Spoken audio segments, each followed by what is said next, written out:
रूप से आप सभी से अनुरोध है, कृपया मंचासीन हो।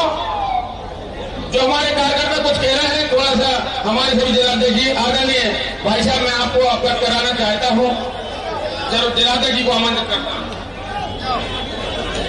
आप सबके लोकप्रिय और लाडले मुख्यमंत्री जी के लिए एक बार हम सभी तालियां बजाकर उनका अभिनंदन करें और उनकी संवेदनशीलता के लिए कि उनको जैसे ही हम लोगों ने हेलीपैड पर हमारे पार्टी के वरिष्ठ नेता और लगातार इस चुनाव की दृष्टि से भी और बहुत लंबे समय से भारतीय जनता पार्टी का काम कर रहे थे श्री वीरेन जैन जी का आकस्मिक निधन कल रात्रि में हुआ।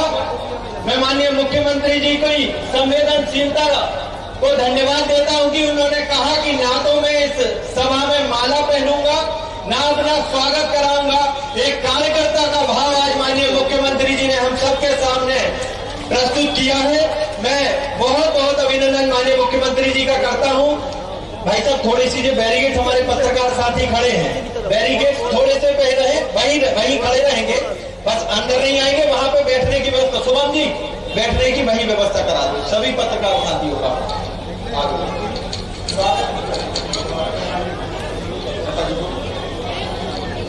माननीय जिलाध्यक्ष जी से अनुरोध है कि मंचासीन हो। अब मैं बिना कोई औपचारिकता के आमंत्रित करता हूं।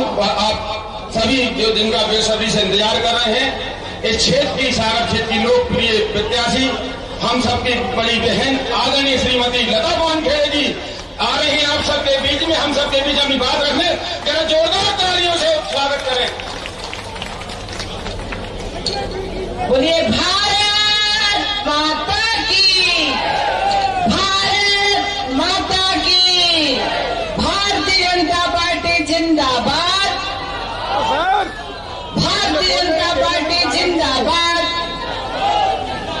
जय जय श्री राम, जय जय श्री राम। धन्यवाद। आज प्रजातंत्र के इस उत्सव के अवसर पर हमारे बीच अपनी गरिमामय उपस्थिति प्रदान कर रहे मध्य प्रदेश के यशस्वी मुख्यमंत्री, ज्ञान, प्रतिभा और सिद्धांतवादी राजनीति के सशक्त हस्ताक्षर, परम श्रद्धेय सम्मानीय डॉक्टर मोहन यादव जी, मैं आपके लिए कहना चाहती हूं कि आपकी संघर्षमयी यात्रा का स्वागत है, आपकी ऊर्जावान शैली का अभिनंदन है, आपकी कर्म प्रधान राजनीति का वंदन है। महके आपके जीवन में बन के यश चंदन, स्वीकारो भैया आप हम सब लोकसभा वासियों का हार्दिक अभिनंदन, हार्दिक अभिनंदन। बंधुओं, आप सब जानते हैं कि हम सब चुनावी समर में हैं और हम अब लोकसभा के इस पर्व को इतने अच्छे से मना रहे हैं।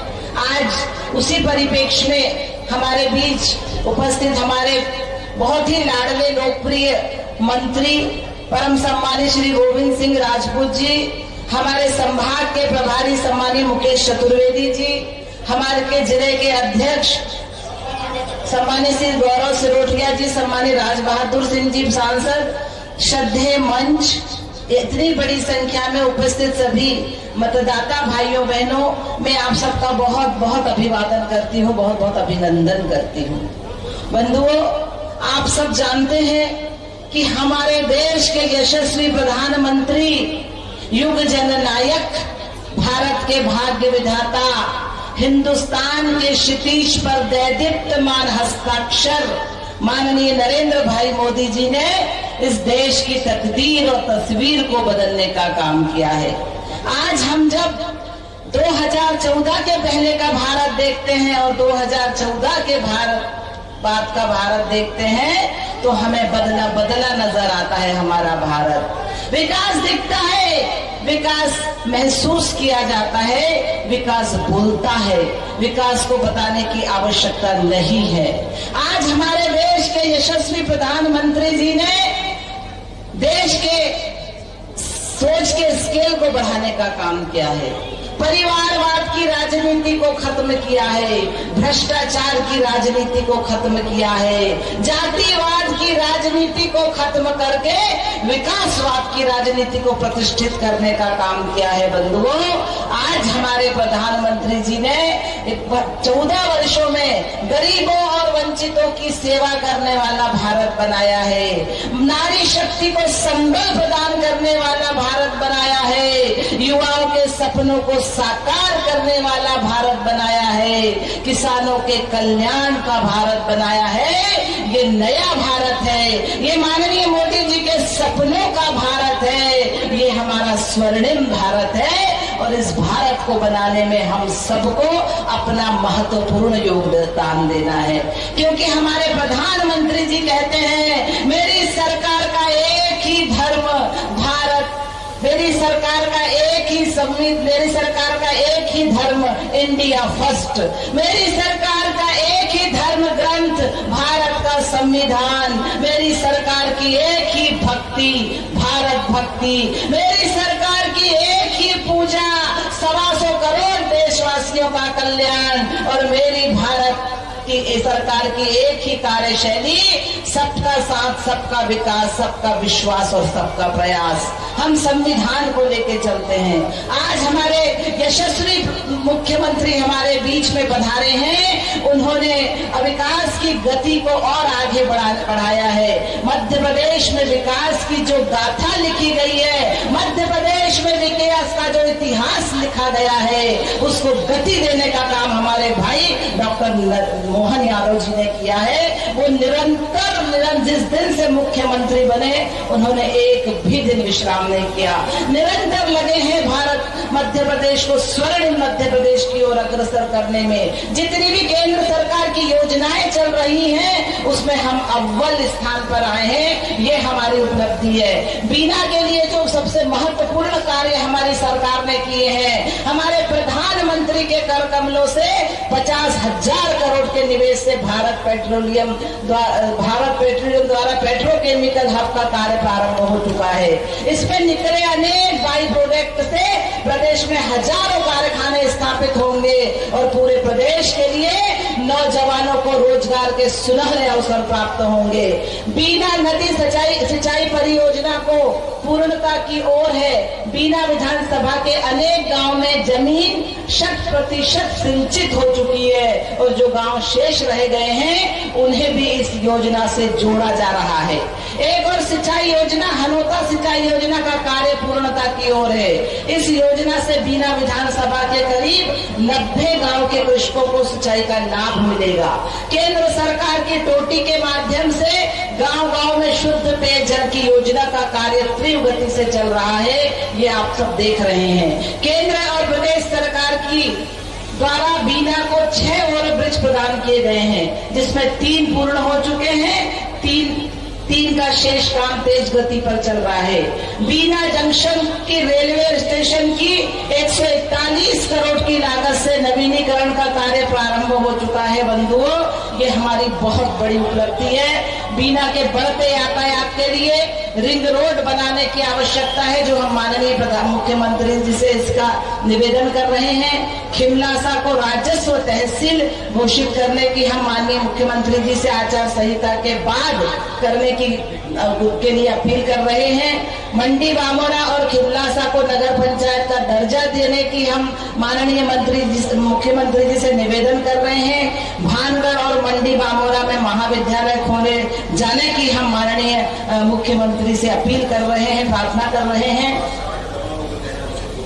और 60 गांव ऐसे हैं हमारी विधानसभा में जिनको सिंचाई की आवश्यकता है, उन्हें नहरों से जोड़ने के लिए हम अपने मुख्यमंत्री जी से निवेदन कर रहे हैं। बंधुओं, हमने विकास किया है, हमने विकास की गाथा लिखी है।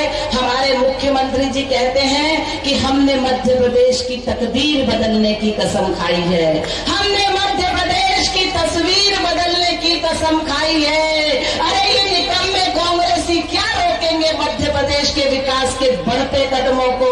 अरे हम तो वो चिराग हैं जिन्होंने तूफानों में भी जलने की कसम खाई है, जिन्होंने तूफानों में भी जलने की कसम खाई है। बंधुओं, मैं आपकी बहन, आपकी बेटी, आपसे करबद्ध प्रार्थना करती हूँ, आपसे अपील करती हूँ कि अपने परिवार के विकास के लिए, अपने समाज के विकास के लिए, अपने प्रदेश के विकास के लिए और अपने राष्ट्र के विकास के इस महायज्ञ में अपनी आहुति देने के लिए आने वाली 7 मई को मतदान करने जरूर जाए और कमल के फूल का बटन दबाकर अपने इस बहन बेटी को आशीर्वाद प्रदान करेंगे। मुझे आपसे यही अपेक्षा है। जय हिंद, जय भारत, जय मध्य प्रदेश, जय मतदाता बंधुओं। बहुत बहुत धन्यवाद दीदी। अब मैं आमंत्रित करता हूँ यादव समाज के एक प्रतिनिधि मंडल द्वारा स्मृति चिन्ह भेंट करना चाहते हैं श्री सतीश यादव जी, श्री राजेंद्र यादव जी पार्षद, शिवचरण यादव जी, विक्रांत यादव जी, करुणी यादव जी, राजेंद्र यादव जी, श्री रतन सिंह यादव जी, प्रीतम सिंह यादव जी, महादेव यादव जी, श्री राजा बाबू यादव जी। और इस स्मृति चिन्ह के बाद भी हमारे पूर्व विधायक आदरणीय अनुराग चौबे जी जो एक स्मृति चिन्ह भी माननीय मुख्यमंत्री भाई साहब को, आदरणीय भाई साहब को देना चाहते हैं। थोड़ी सी व्यवस्था को ध्यान में रखते हुए थोड़ी सी हम सभी श्री सतीश यादव जी अच्छे से भैया फोटो हो जाने दो, भैया आराम से फोटो हो जाने दो। कप्तान जी थोड़ी सी व्यवस्था देख लें आप क्योंकि नाम ही कप्तान और काम भी कप्तान का करेंगे। प्रत्याशी जी को आगे आ जाने दें। हमारे लता दीदी जी को साथ में ले लें। थोड़ा सा भैया मंच को ध्यान, राजेंद्र भाई साहब आपसे अनुरोध है मंच की व्यवस्था को ध्यान में रखेंगे। राजेंद्र भाई साहब, कप्तान जी आप सब, हाँ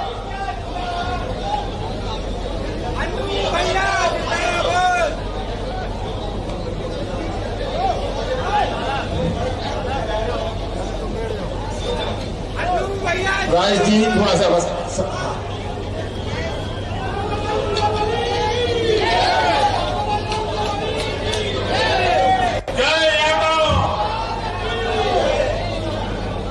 अब मैं पूर्व विधायक श्री अनुराग चौबे जी से भी निवेदन करता हूं अपना स्मृति चिन्ह भेंट करें।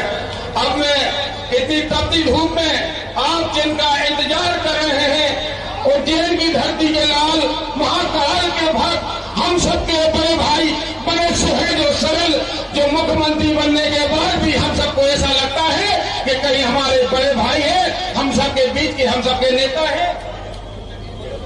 श्री रूपे चरिया जी जो आज भारतीय जनता पार्टी में शामिल हो रहे हैं, मैं उनसे अनुरोध करता हूं कि भाई मंचासीन हो। श्री गौरव सिरोडिया जी हमारे जिलाध्यक्ष रूपे चरिया जी को भाई भारतीय जनता पार्टी की सदस्यता दिलाएंगे। अब मैं आदरणीय भाई साहब आप सबके बीच में जोरदार तालियां जब तक नहीं रुकना चाहिए, जब तक कि भाई साहब के मुख से हम लोग आवाज को न सुन ले। आदरणीय श्री मोहन यादव जी भाई साहब।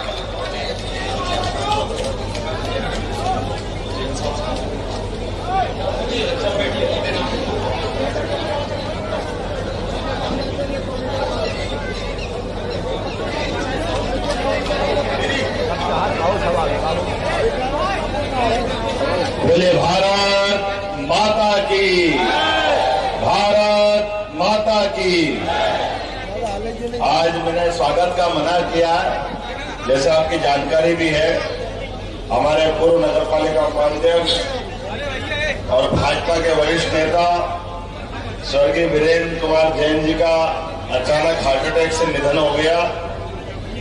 मैं भी अपने मन की संवेदना परिवार के प्रति भी व्यक्त करता हूँ, हार्दिक श्रद्धांजलि देता हूँ और परमात्मा से कामना करता हूँ, बाबा महाकाल से, महावीर स्वामी से, कि वो अपने चरणों में पवित्र आत्मा को स्थान दे।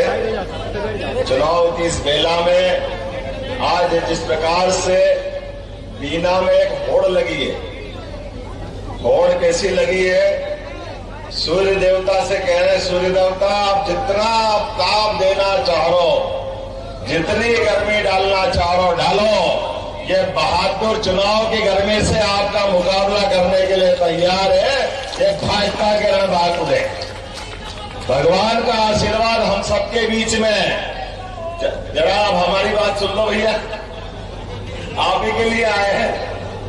मैं इस मंच पर विराजमान हमारे अपने मंत्री माननीय गोविंद सिंह जी, माननीय मुकेश चतुर्वेदी जी, गौरव सिरोठिया जी, भूपेंद्र सिंह के साथ मालकोन में होंगे, जिलाध्यक्ष सांसद राज बहादुर सिंह जी, श्रीमती लता वानखेड़े जी, हमारी अभी बहन, आप मैं नाम बोले जा रहा हूं, आप लोग ताली वाली बजा के आनंद लो भाई, जरा पूरा आनंद आना।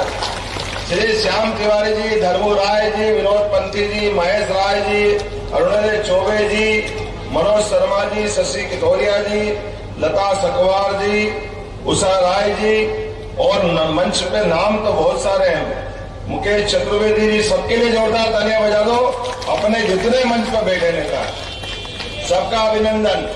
और हमारे वरिष्ठ नेता करोड़ी यादव जी, कहाँ करोड़ी जी, जोरदार तालियां करोड़ी जी, कितनी बार से मंडल अध्यक्ष लगातार है, 8 बार से, बताओ आप, जोरदार ताली बजा। अब तो नया खड़ा कर देना अगली बार। बस हो गया दादा, बहुत आनंद आया, बहुत अच्छा। मैं आपका अभिनंदन करता हूं, स्वागत करता हूं। आज इस चुनाव की बेला में कुछ बात बोलने के पहले मैं 2-3 बातें अपने बीच, कल मध्य प्रदेश की धरती पर पप्पू जी आए थे, पप्पू की भी बात कर लें। और ये पप्पू क्या है, ऐसा लगता है झूठ की दुकान है, झूठ की मशीन है, जब भी बोलते झूठ ही बोलते, और ऐसे जोरदार तरीके से बोलते कि उनको खुद को ही नहीं लगता कि वो क्या कह रहे हैं। जनता तो सब समझती। कल उनने सबके बीच एक किताब दिखाई, अरे संविधान की कॉपी, मित्रों संविधान की कॉपी में, और उन्होंने आरोप लगाया भाजपा वालों पे कि ये संविधान उनको बदल देंगे। वो भूल गए, पहली बात तो जिस बाबा साहब अंबेडकर ने जिस संविधान की कॉपी पे हस्ताक्षर किए वो कॉपी कोई और है, ये पॉकेट बुक टाइप कोई दूसरी पुस्तक उठा ला है। इनको ये मालूम नहीं कि असली कौन है नकली कौन है, इनको ये ध्यान ही नहीं है। और ये एक नहीं, रोज ऐसे नए नए फिर कहते मेरे को पता नहीं क्या है, मीडिया वालों के खिलाफ आते हैं। मीडिया वाले केवल मोदी जी को दिखाते, मोदी जी को दिखाते, मोदी जी को दिखाते। अरे तुम दिखने लायक हो ही नहीं तो तुमको दिखाए कहां से, काहे के लिए दिखाए? दिखने के लायक तो बनना पड़ेगा। आप जो बोलो उसका वजन तो पड़ेगा, आप जो बोलो उसकी सच्चाई तो होना चाहिए, जो आप बोलो वो लोगों के गले तो उतरना चाहिए। वो कुछ गले ही नहीं करते, आप झूठ पे झूठ बोले चले जा रहे हो और जनता को मूर्ख समझ रहे हो। आपने कल कहा भाजपा के लोग संविधान बदल देंगे। मित्रों आज का गूगल का जमाना है, किताबें तो लाइब्रेरी में मिल जाएगी, संसद की लाइब्रेरी में भी मिलेगी, और आप मत जाओ वहां तक, अपने गूगल उठा के देख लो, सबके पास डाटा है। सबसे पहले संविधान को बदलने का काम अगर किसी ने किया है, कांग्रेस के पहले प्रधानमंत्री ने 1950 में पहली बार संशोधन लाए, ये कांग्रेस का चरित्र है। लगातार एक बार नहीं, 1950 से लगा करके जब तक कांग्रेस की सरकार रही, लगभग जवाहरलाल नेहरू जी ने संविधान में संशोधन लाए, उनकी बेटी इंदिरा गांधी लाई, उनके बेटे राजीव गांधी लाए, पीछे से सोनिया जी ने सरकार चलवाई, वो लाए, इनकी कांग्रेस की सरकार नरसिंहवाला की वो लाए। लगभग 17 बार जवाहरलाल नेहरू ने संविधान संशोधन किया, लाल बहादुर शास्त्री जी ने 3 बार किया, इंदिरा गांधी ने 29 बार किया, 29 बार, राजीव गांधी ने 10 बार संविधान संशोधन किया।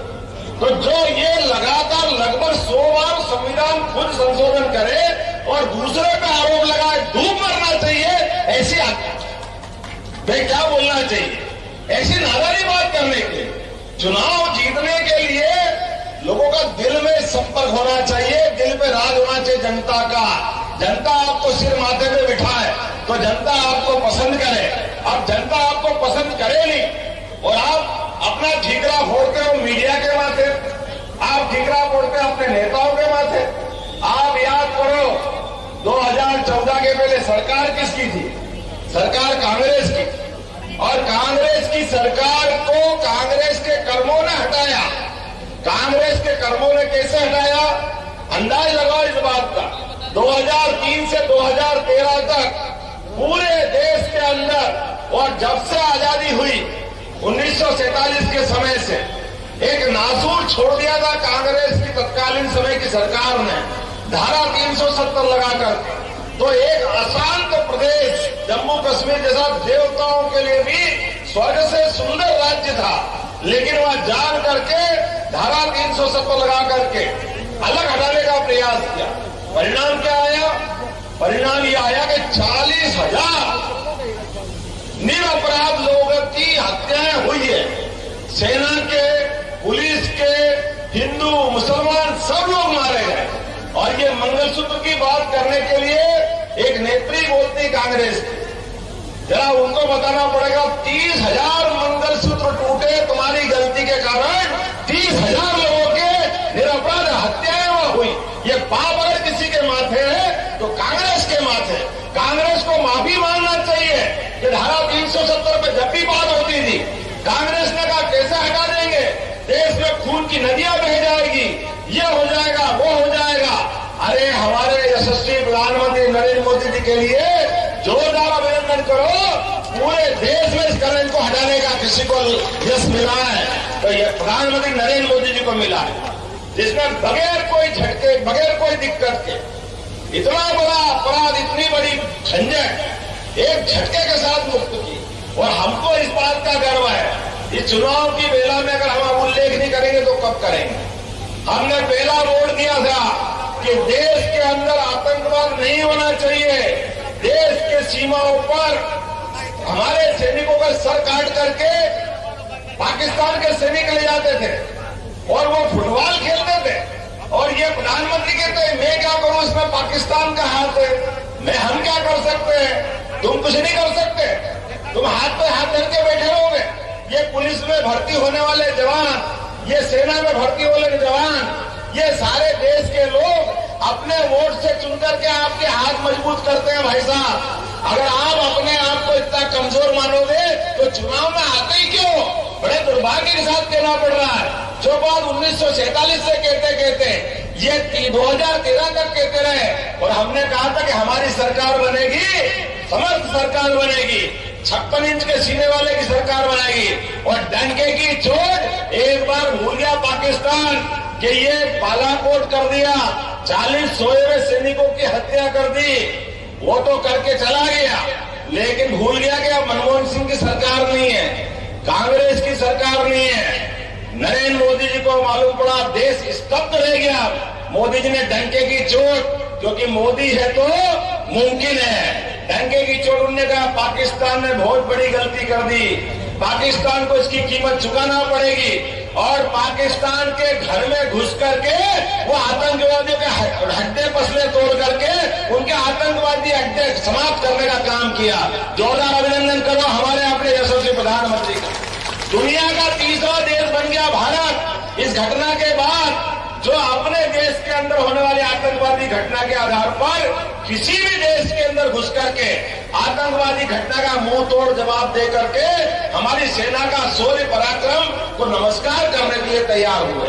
लेकिन दुर्भाग्य के साथ कहना पड़ रहा है, सेना ने पुरुषार्थ किया, पराक्रम किया, और कांग्रेस और इनके लोग कह रहे अरे भाई कहां मारा, किसको मारा, हमने तो देखा ही नहीं, लाश तो मिली नहीं। अच्छा, तुमने तो कभी करा नहीं, और जो करके आए उनकी भी इज्जत उतारोगे, इसके लिए तुम चुनाव में आओगे। मुझे खुशी इस बात की 2014 का वोट ऐसा हुआ, उसके बाद दूसरी बार एक और जाके मारा, और अब की बार हवाई जहाज से मारा, सर्जिकल स्ट्राइक से मारा। और याद करो मूछ वाला अभिनंदन, पहली बार जो मार के आए ऐसा मारा कि दूसरी बार भूल से उन्होंने टपका लिया तो दिन भर दिखाते रहिए, देखो भैया हमने इसको झापड़ भी नहीं मारा, इसको 4 उंगली नहीं लगाई, हमसे बात कर लो, टेलीफोन कर लो।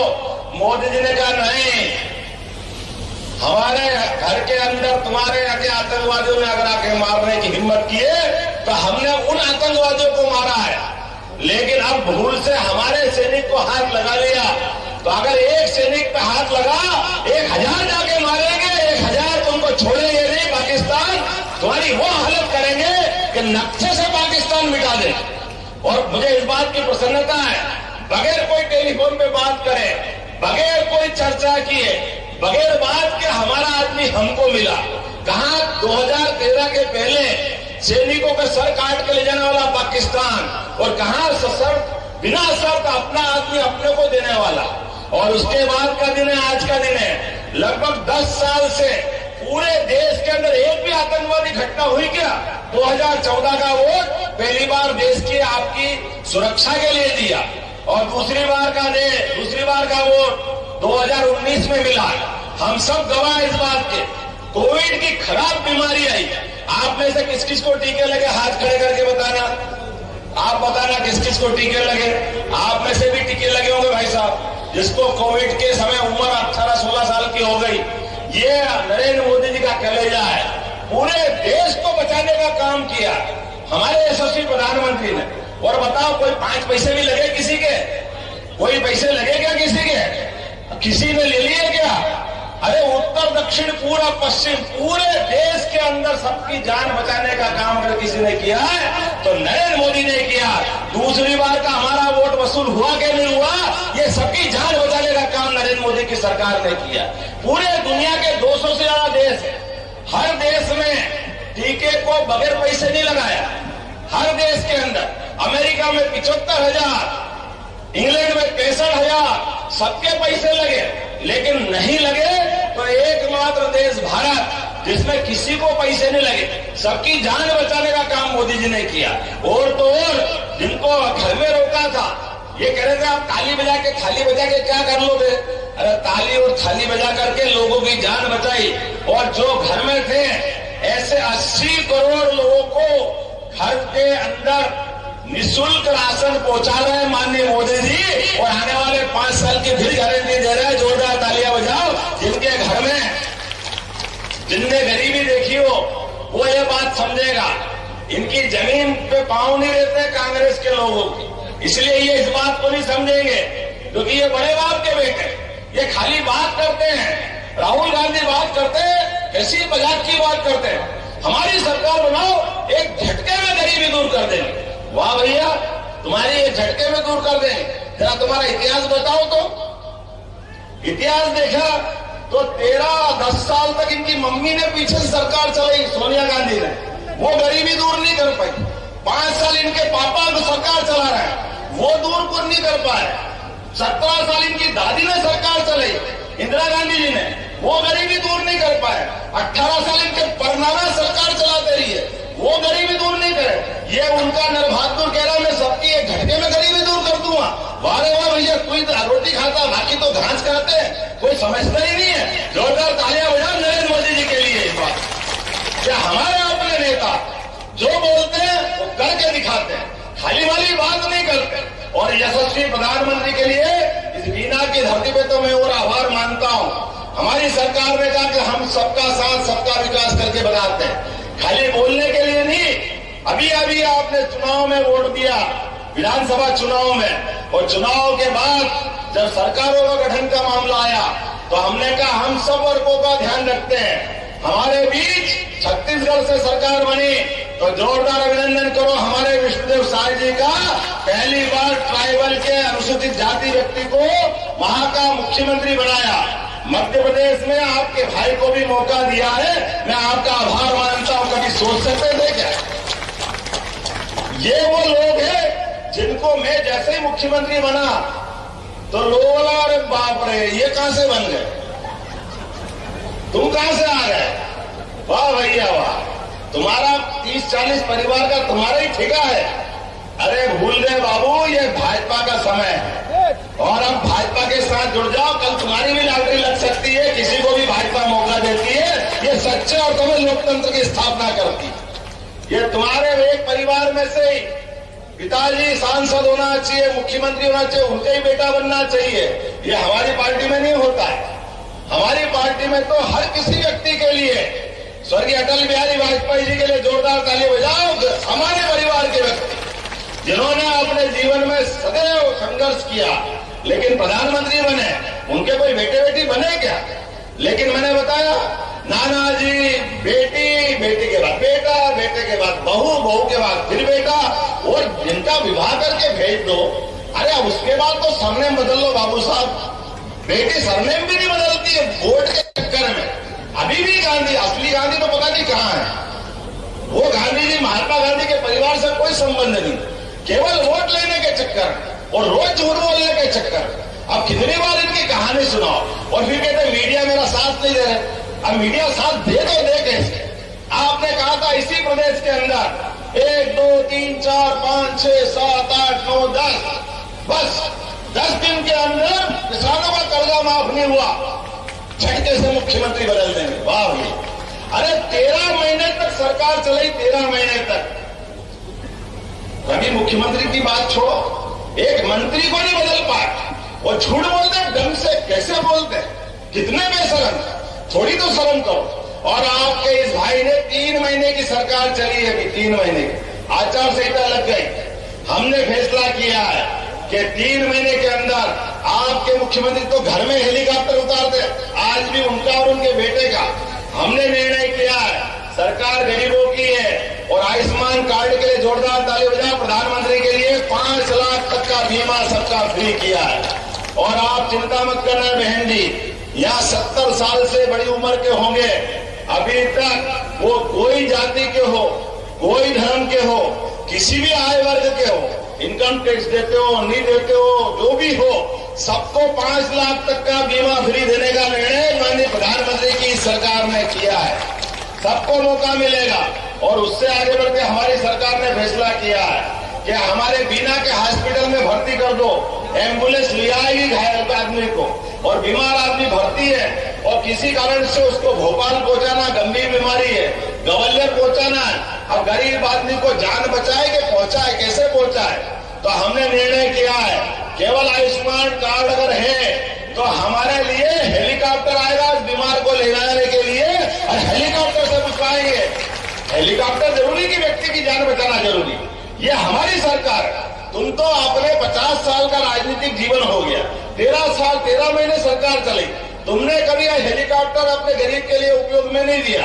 हमने अधिकार दिया है हमारे भाई बहनों के लिए। ऐसे एक नहीं कई फैसले किए हैं, लगभग 100 से ज्यादा फैसले। आज समय कम पड़ जाएगा, लेकिन जैसे मैंने कहा, पहला वोट देश की सुरक्षा के लिए, दूसरा वोट कोविड के कारण जीवन बचाने के लिए। माननीय मोदी जी ने 19 का वोट वसूल के दिया, और उतना ही नहीं, भगवान राम की जय जयकार कर लें, बोले अयोध्यापति जय जय श्री राम। भगवान राम के लिए कदम कदम पर जितने अड़ंगे लगा सकते थे इनने अड़ंगे लगाए। बताओ भैया, राम कहां पैदा हुए थे? आप बताओ कहां पैदा हुए थे? आप बताओ कहां पैदा हुए थे? आप बताओ कहां पैदा हुए थे? आप सबको मालूम कि भगवान राम अयोध्या में पैदा हुए, केवल कांग्रेस वालों को मालूम नहीं थी कि वो अयोध्या में पैदा हुए, इसलिए वो कोर्ट में शपथ पत्र दे रहे थे। कहां पैदा हुए, कहां का सर्टिफिकेट है, हुए भी कि नहीं हुए? वाह बाबू वाह! भगवान का अपमान करोगे, हिंदू समाज का अपमान करोगे और कोई तुमको कुछ नहीं कहेगा। अरे ये वो सारे लोग सारा हिसाब रखेंगे, एक एक हिसाब रखेंगे, और आने वाले चुनाव में इसकी कीमत तुमको चुकाना पड़ेगी। और अब तो और ज्यादा आनंद आएगा। हमारे यहाँ तो अधिकांश मथुरा के पास वाले लोग हैं कि नहीं? मथुरा के पास वाले, बोलो गोपाल कृष्ण भगवान की, जिनके घर गाय और जो भगवान कृष्ण को माने वो सब गोपाल कृष्ण है। गाय को पालने वाला गोपाल, और हमारे बीच में है ना गोविंद, गाय वाले ये भी, और हम सब मिलकर के। अभी तो भगवान राम मुस्कुरा रहा है, अयोध्या के बाद मथुरा की बारी आना चाहिए कि नहीं आना चाहिए? अब की बार वोट भगवान कृष्ण को मुस्कुराने के लिए देना है। बोलो सब तैयार है? अपने स्थान पे खड़े हो जाओ, बांध लो मुट्ठी दोनों और संकल्प करो। आप बताइए, मुझे मालूम पड़ा कि 50 गांव को सिंचाई योजना में छूट गए। अरे आपके भाई को वोट दिया है, भगवान कृष्ण मुस्कुराएंगे तो हमारे गांव वाले भी नहीं मुस्कुराना चाहिए क्या? 50 तो क्या 100 बचेंगे, 100 को पानी देंगे, कोई गांव बचे नहीं देंगे। विकास के मामले में यहाँ चारों तरफ रिंग रोड से लेकर के जो जो काम बीना वाले मांगेंगे सागर लोकसभा के, वो सारे काम पूरे किए बाकी नहीं रहेगी। और याद रखना, आज तो 1 तारीख हुई है, 5 तारीख को लाडली बहना की राशि मिलेगी। बहनों के लिए तालियां बजाओ। कांग्रेस वाले रोज कह रहे हैं इस महीने नहीं मिलेगी, अगले महीने नहीं मिलेगी, है ना। तुम कहते रहो और हम देते रहेंगे, कभी इसके पीछे नहीं रखेंगे। ये हमारी सरकार है, भूखे नंगे की सरकार थोड़ी है। तुम्हारे जैसे तो तुम सब खा गए, तुम्हारे पास का ऐसे ही तरीका हो सकता है। हमारा सरकार ऐसी नहीं है। हमारी सरकार जनता की सेवा करने के लिए 24 कैरेट सोने के समान यशस्वी प्रधानमंत्री नरेंद्र मोदी के नेतृत्व में पूरे देश में सुशासन का यज्ञ चल रहा है। हम सबको आहुति देना है। आइए दोनों हाथ खड़े करके संकल्प करें, एक एक वोट भाजपा के पक्ष में डालें। हमारी बहन लता वानखेड़े जी को जिताएं, इनके माध्यम से मोदी जी की फिर एक बार सरकार बनाए और दुनिया में भारत को नंबर 1 का देश बनाए और मध्य प्रदेश को नंबर 1 का प्रदेश बनाए। बोलो सब तैयार है? बोलो भारत माता की, भारत माता की, भारत माता की। बहुत बहुत धन्यवाद। भारत माता की जय। हमारे यहाँ बहुत सारे मित्रों ने भाजपा ज्वाइन की है। जोरदार ताली बजाते रहना। मैं नाम पढ़ देता हूँ। राहुल यादव जी, विवेक प्रजापति जी, राजकुमार प्रजापति जी, ताली बजाते रहो। हेमंत दुबे जी, आरिफ खान जी, सलमान खान जी, पवन पासी जी, राजकुमार यादव जी, महेंद्र राजपूत जी, कमलेश रायकवार जी, अमित प्रजापति जी, संदीप प्रजापति जी, सुमित जी, उमेश पंथी जी, कोमल अहिरवार जी। मैंने बोल दिया, समझो भाजपा में आ गए। आप औपचारिकता करते रहेंगे बाद में। महेश पंथी जी, सुमित राजपूत जी, राजभान राजपूत जी, सानू ठाकर जी, बाबू माइकल जी, वीरू अहिरवार जी, जय वीरू के 16 याद कर रही हैं, प्रदीप जी, अखिलेश जी, राजा बाबू जी, ब्रजेश जी और बहुत सारे नाम है, मैं सबको दिला देता हूँ। ग्रामीण सतीश पटेल जी, अरविंद पटेल जी, रूप सिंह जी, जैसा नायक जी, रूपा नायक जी, राहुल पटेल जी। अरे कांग्रेस में कोई बचेंगे ही नहीं। जोरदार ताली बजाओ, सब भाजपा में आ जाएंगे। लगातार जहां जा रहा हूं ऐसा लग रहा है, मेरे अपने कई बार मेरे मित्र कहते अरे भाई तुम कांग्रेस वालों को क्यों ले रहे हो? मैंने कहा मैं थोड़ी ले रहा हूं। कांग्रेस के लोग ने समझ लिया, वो ऐसे जहाज में बैठे जिसमें बहुत बड़ा छेद हो गया और जिसके जो चलाने वाला कप्तान है वो कप्तान तो दिख रहा लेकिन खोपड़ी के ऊपर कुछ है ही नहीं, वो खोपड़ी पूरी खाली है। जिन्होंने कहा ये जहाज डुबाने के लिए बैठा, इसलिए ऐसे डूबते जहाज में कौन जाएगा? जो देशभक्ति करना जानते हैं, जो देश सेवा के मार्ग में चलना चाहते हैं, जो सच्चे अर्थ में लोकतंत्र की चिंता करते हैं। जोरदार तालिबान भाजपा में उन सबका स्वागत है। और उसी प्रकार से हम रखेंगे मित्रों, जैसे दूध में शक्कर, हम दूध का आनंद लेंगे, हमारे साथ शक्कर की तरह आपको साथ जोड़ेंगे। आप सबका वंदन है, अभिनंदन है। बहुत धन्यवाद, बहुत धन्यवाद।